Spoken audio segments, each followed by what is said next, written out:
सभी को प्यार भरा नमस्कार।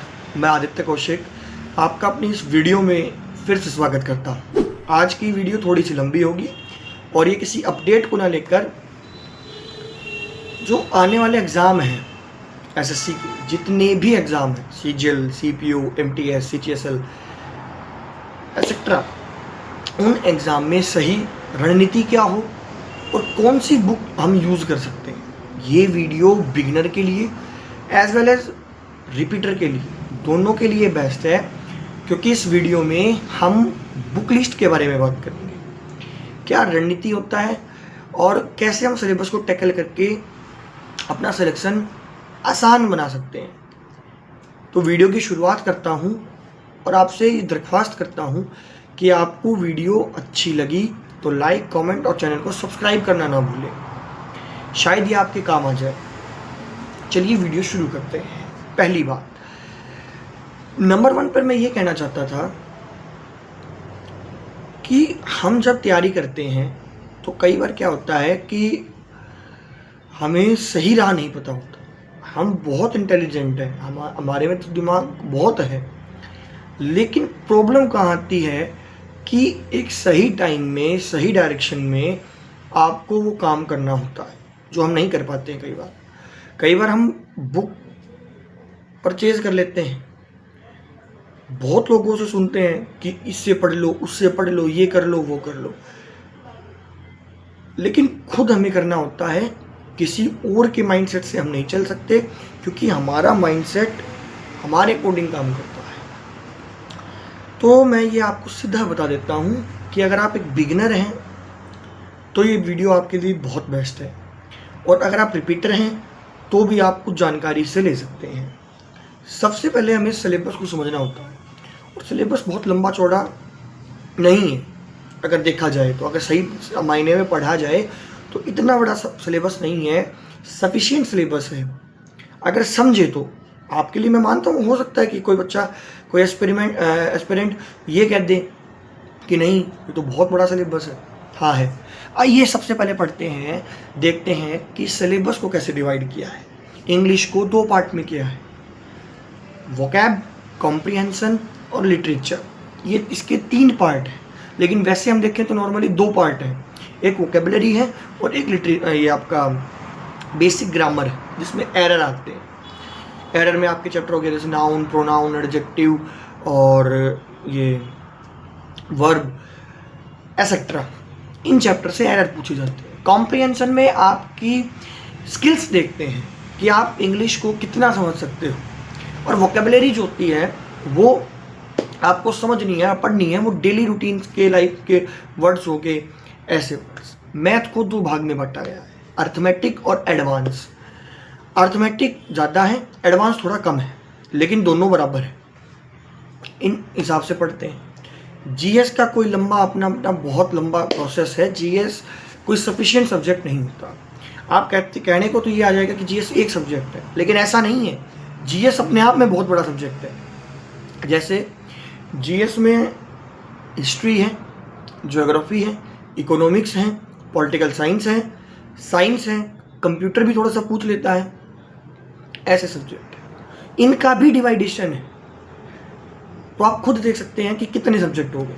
इसे पढ़ना आसान नहीं है, लेकिन आसान बनाया जा सकता है। सही रणनीति के साथ खेलकर आप सिलेक्शन ले सकते हो, जीएस का कमाल कर सकते हो।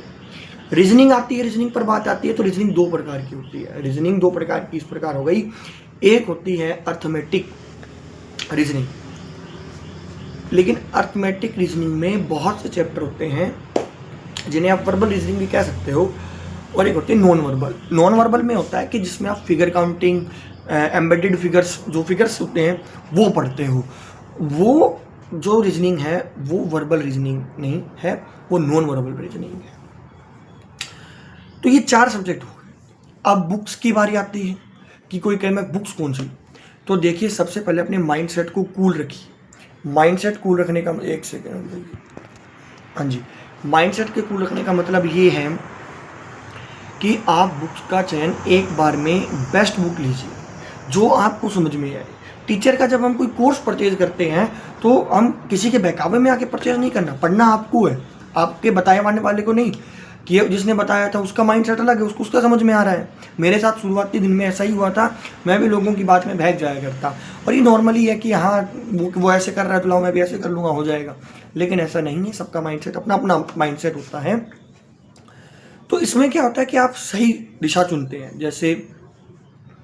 जैसे मैथ्स के लिए राकेश यादव सर की एक 7300 किताब आती है, 73,000 उसमें समथिंग सवाल है, आप वो चूज़ कर सकते हैं प्रैक्टिस के लिए। लेकिन पढ़ना पड़ेगा आपको कोर्स से, क्योंकि क्या है कि जब हम 10th 12th में जो मैथ पढ़ते थे, है मैथ वही, लेकिन वहाँ हम लॉन्ग मेथड पढ़ते थे, यानी 16 नंबर का 8 नंबर का ऐसा क्वेश्चन होता था। मैं एग्जैक्ट नहीं बता सकता, मुझे नॉलेज नहीं है, भूल गया मैं। लेकिन अब जो आता है वो आपकी स्किल्स को देखता है कि आप कितने समय में, कितने कम टाइम में कोई सवाल कर सकते हो। एक सेकंड, ऐसा सवाल आता है। दूसरी बात ये आती है कि मैथ को कर लिया, एक बुक ले ली। जीएस के लिए कोई बच्चा पूछता है कि जीएस कहाँ से पढ़े। जीएस अब कोई लोग आपको गाइडेंस दे देते हैं कि लूसेंट पढ़ लो। हाँ, लूसेंट बहुत बढ़िया किताब है। वो इसलिए है कि वो आपका बेस जो होता है ना, जिसे आप बेसिक कहते हो, वो कंप्लीट करने में कवर आता है, ना कि पूरा सिलेबस। आप लूसेंट पढ़ के ये इनफ नहीं है। बहुत रील हैं, बहुत वीडियो हैं, बहुत डाटा ऐसा कहता है कि लूसेंट पढ़ लो सफिशिएंट है। नहीं, लूसेंट इज़ नॉट इनफ, वो इनफ नहीं है। आपको उसके साथ साथ कोई 1-2 किताब भी लेनी होगी, ये भी मैं आपको बता देता हूँ। उन किताबों को भी आपको लेना होगा। कोई किताब ले लीजिए, कोई थ्योरी, पहले थ्योरी से कंप्लीट करो, फिर आप प्रैक्टिस करो। प्रैक्टिस में आप एमसीक्यू से करोगे। लूसेंट आपका बेस मजबूत कर सकती है, अन्यथा इंग्लिश के लिए होता है कि अगर आप थ्योरी पढ़ना चाहते हो ना, ग्रामर पढ़ना चाहते हो, तो मैं रिकमेंड करता हूँ मेरे हिसाब से, जिसमें मेरे को समझ में आया। अगर आप कोर्स करना चाहते हो तो यूट्यूब पे बहुत कोर्स है, आप कर सकते हो। लेकिन आपका बुक्स की बात हो रही है तो मैं कोर्स को यहाँ नहीं बताऊँगा, मैं सिर्फ ये आपको यहाँ ये बताऊँगा कि एक सेकंड, कई बार कैमरा हिल जाता है। तो मैं ये कह रहा था कि बुक के लिए अगर आप इंग्लिश की बुक लेते हैं और ग्रामर के लिए लेते हैं तो नीतू सिंह की वॉल्यूम 1 आती है, वो किताब आप ले लीजिए, बहुत बेस्ट है। उसकी होड़ नहीं हो सकती, मैं मानता हूँ, वो मेरे हिसाब से तो बहुत बेस्ट है। आप एक बार पढ़ के देखना, बाकी आप चाहेंगे तो मैं रिव्यू भी दे दूँगा।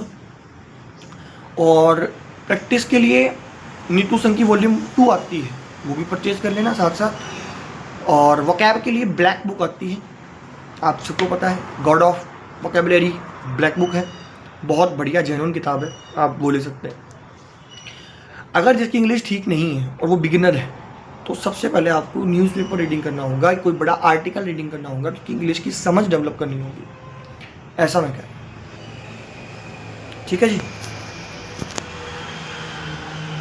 दूसरी बात, रीजनिंग के लिए आप कोई प्लेलिस्ट ले लेना, वहाँ कर लेना। वहाँ प्रैक्टिस के लिए मेरे हिसाब से शीटें भी अवेलेबल होती हैं, वो शीट दे देते हैं टेलीग्राम पर। ऐसे ये सारी बुक लिस्ट थी, और ये सारी भी जो रणनीति अगर आप अपनाओगे, इन बुक्स से करोगे, तो मैं चाहता हूँ कि आपका जो सिलेबस है वो जल्दी जल्दी कंप्लीट होगा। और आप देख सकते हैं कि बहुत से चैप्टर ऐसे होंगे कि जिनमें प्रोबेबिलिटी ज़्यादा है, सबसे पहले आपको उन्हें कंप्लीट करना है। ये नहीं कि कोई सा चैप्टर लेके बैठ के लगे रहे हो, नहीं। जो इम्पोर्टेंट चैप्टर है उन चैप्टर को लेकर आप करोगे, सबसे पहले उन्हें कंप्लीट करोगे जिनकी वेटेज बहुत ज़्यादा है, ना कि सभी चैप्टर, ठीक है। फिर दूसरी बात ये आती है कि कई बार सिलेबस कंप्लीट नहीं होता, मैं मानता हूँ, लेकिन सिलेबस कभी कंप्लीट नहीं होगा। कब सिलेबस है तो आप उस चैप्टर को पढ़िए जो बहुत बेसिक है, जैसे परसेंटेज मैथ्स में हो गया। ये एक ऐसा चैप्टर है जो अर्थमेटिक के सारे चैप्टर्स में है। मतलब अगर आपको परसेंटेज नहीं आता ना, तो फिर आप ये सभी चैप्टर नहीं कर पाओगे। इंग्लिश में ग्रामर में अलग अलग चैप्टर हैं, जैसे 10, मेरे हिसाब से 8-10 चैप्टर हैं जो बेसिक ग्रामर के हैं, नॉट वोकैबुलरी, नॉट कॉम्प्रिहेंशन, जो आपका बेसिक पढ़ाती है, आपको बेसिक समझाती है उनके।